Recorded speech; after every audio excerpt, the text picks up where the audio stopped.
Debate, the honourable member for London West. Merci, Madame.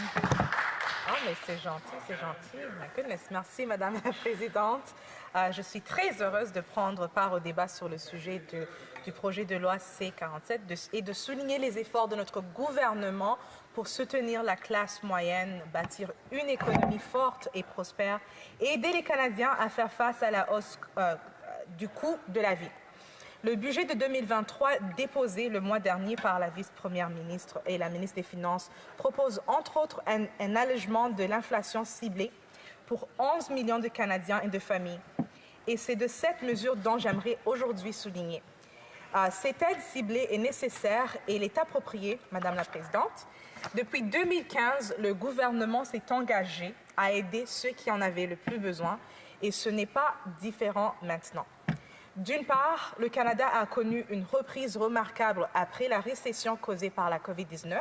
Il y a maintenant 865 000 Canadiennes et Canadiens de plus qui en emploient qu'avant la pandémie. Et le taux de chômage est près de son creux historique. L'inflation continue aussi de diminuer. Et d'autre part, il y a des défis qui persistent. L'inflation, par exemple, est encore trop forte. Les familles canadiennes en ressentent les effets chaque fois qu'elles font l'épicerie. Le remboursement, la hausse des prix des produits de première nécessité est une source d'inquiétude pour de nombreux Canadiens. Dans le budget de 2023, nous proposons donc un nouvel allègement ciblé de fardeau de l'inflation qui serait remis aux personnes pour que la hausse du coût des aliments ait les plus graves conséquences. Donc, grâce à ce remboursement pour l'épicerie, 11 millions de personnes et de familles à revenus faibles ou de modestes pourront recevoir une aide financière et aussi également ces 11 millions, il y a des gens de ma comté de London West.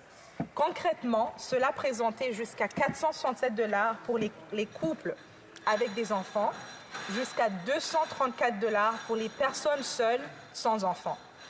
Un supplément de 225 $ en moyenne pour les personnes âgées. Et cette aide sera offerte par l'intermédiaire de crédit pour la taxe des produits et services. Et le remboursement sera versé par l'Agence de revenus du Canada sous forme de paiement unique dans les plus brefs délais, une fois le projet C-47 adopté.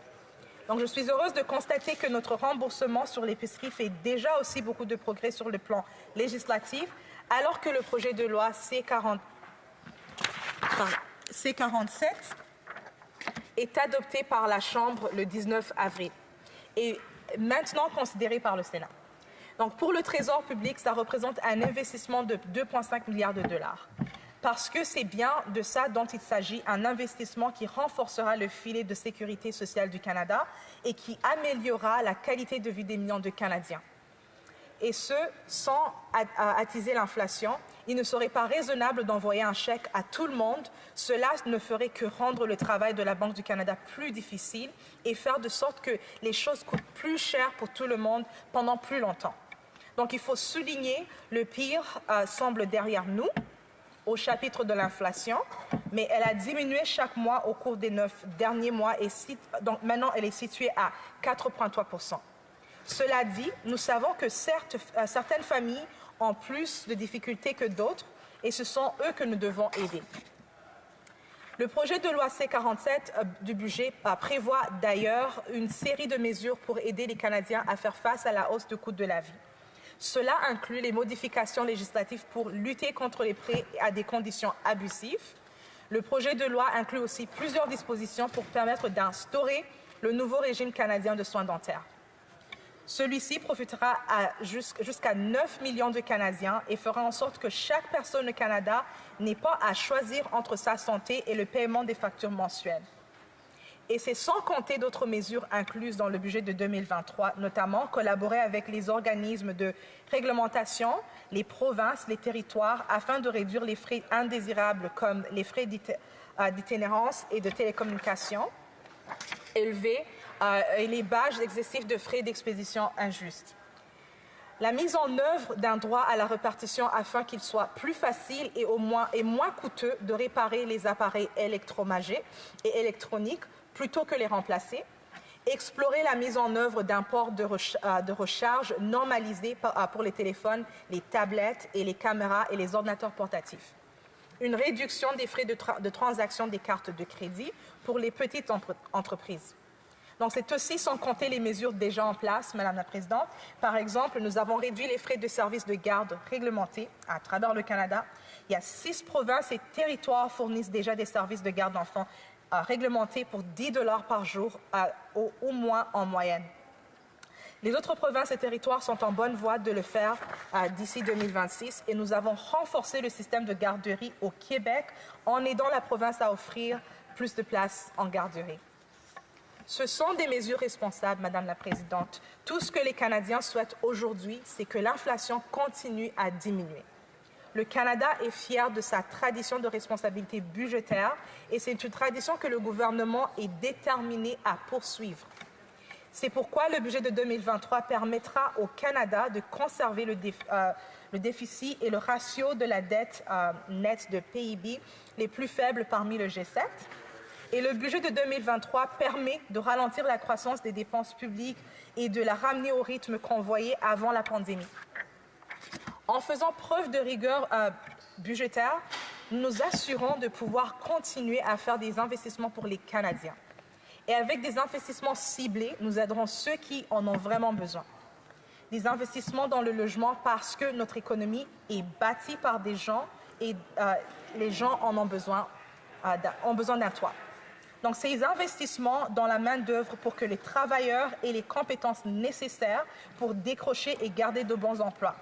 Des investissements pour renforcer le système d'immigration afin d'accueillir un nombre record de travailleurs qualifiés et pour aider les entreprises en pleine croissance. Donc, pour conclure, Madame la Présidente, le projet de loi C-47 aidera les Canadiens les plus vulnérables à faire face à la hausse des prix. Il permet de faire en sorte que personne ne soit laissé en arrière. Il permet en sorte qu'on prend compte de tout le monde et maintenant une saine gestion des finances publiques. Donc, j'encourage donc les honorables députés à appuyer ce projet de loi et à contribuer à ce que le Canada ait un avenir plus fort et plus prospère. Merci, Madame la Présidente. Questions and comments. Questions et commentaires. The honourable member for Coquitlam, Port Coquitlam. Thank you, Madam Speaker.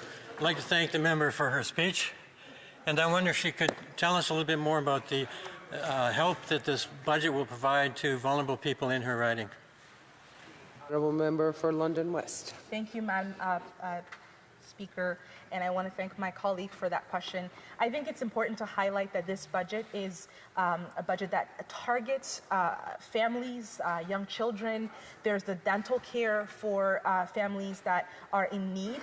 I just mentioned in French that this budget is really a budget that's targeting families that are struggling, and that's what our government is trying to do right now to support Canadians that are struggling the most. Even with the rebate, the grocery rebate is going to 11 targeted million Canadians to make sure that they have the support that they need to continue to thrive in this environment that we're in, Madam Speaker. The honourable member for Edmonton-Wetaskiwin. Well, thank you, Madam Speaker, and thank the honourable member for her speech. I know that I've had a chance to chat with her about some issues and know that we're concerned, care about similar issues regarding vulnerable Canadians. And I brought up earlier, as I do many times in this House, that one of the things I'm concerned about is taking a look back at the Liberal government of the late 90s that had to cut $35 billion in transfers to provinces for things like healthcare, social services, education, many of the things that most impact the most vulnerable of Canadians. They had to do that because of deficits run up by the Trudeau government in the 70s.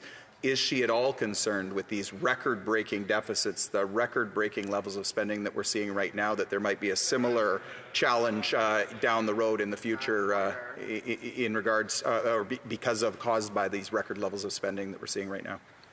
Member for London West. Thank you, Madam Speaker. I also just want to, comment on my colleague who I've had multiple occasions to talk about similar shared interests and how we are both working to serve Canadians. I do agree that we have a lot of things that we similarly care about, including health care. And I think, Madam Speaker, what I want to talk about is how this budget helps Canadians. This budget ensures that all Canadians have access to health care, they have access to dental care, they have access to doctors, and also that we talk about protecting our Health Canada Act and making sure that it's not about who makes more money, who can access health care. Those are things that are really important for my riding. Those are things that are really important for Ontarians and for Canadians altogether. I think it's important to talk about how this government has set up Canadians to be successful in the future by investing in childcare, dental care, and making sure that all Canadians are starting on a good ground to be able to be successful as we get through COVID-19 as a pandemic. Thank you, Madam Speaker. L'honorable député de Beauport-Limoilou. Merci, Madame la Présidente. En effet, on s'accorde sur certains points. Le budget pense à certaines personnes, mais en oublie énormément. Et ce qui est déplorable également, c'est que le budget n'apporte aucun nouvel argent au niveau du logement. Ce sont des annonces qui ont déjà été faites au cours des 2 dernières années.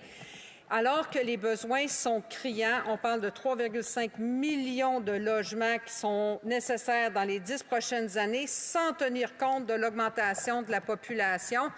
Or, toute nouvelle population qui arrive a le droit d'avoir un toit décent sur la tête. Est-ce que ma collègue se commet pour s'assurer que son gouvernement investisse du nouvel argent dans le logement au lieu de réchauffer les vieilles nouvelles? Merci. L'honorable député de London West. Merci, Madame la Présidente. J'apprécie énormément ma collègue pour sa question et le fait qu'elle tient à cœur que tous les Canadiens puissent avoir accès à un logement, à un chez-soi.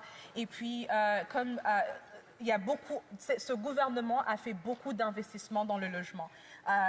Aujourd'hui, on peut parler des 40 000 $ que les jeunes, comme moi, peuvent investir pour pouvoir s'acheter un chez-soi le même. On peut parler de pourcentage des intérêts des prêts scolaires qui a été enlevé pour les étudiants pour qu'ils puissent avoir de l'espace pour pouvoir investir pour acheter un chez-soi. On peut parler aussi du fait qu'avec les coûts de garderie qu'on a investi, maintenant les gens peuvent avoir de l'espace pour pouvoir acheter plus de l'épicerie et avoir un peu plus d'argent dans leur poche pour qu'ils puissent s'acheter un chez-soi.